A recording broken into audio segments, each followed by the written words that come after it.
بالله من الشيطان الرجيم. بسم الله الرحمن الرحيم. اللهم صل على سيدنا ومولانا محمد صاحب التاج والمعراج والبراك والعلم، دافع البلاء والوباء والقحط والمرض والألم.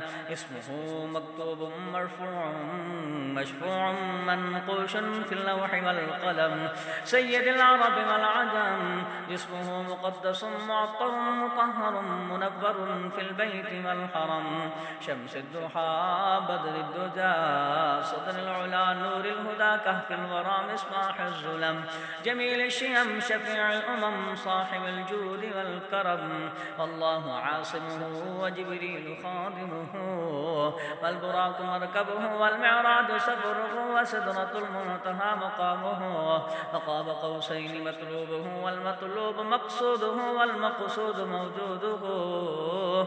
سيد المرسلين خاتم النبيين شفيع المذنبين، أنيس الغريبين رحمة للعالمين، راحة العاشقين مراد المشتاقين، شمس العارفين سراج السالكين مصباح المقربين، محب الفقراء والغرباء والمساكين، سيد الثقلين نبي الحرمين إمام القبلتين وسيلتنا في الدارين، صاحب قاب قوسين محبوب رب المشرقين ورب المغربين، جد الحسن والحسين مولانا ومولى الثقلين أبي القاسم محمد بن عبد الله نور من نور الله.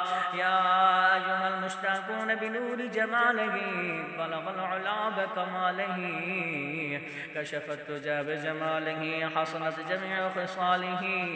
صلوا عليه وآله وصحبه وسلموا تسليما.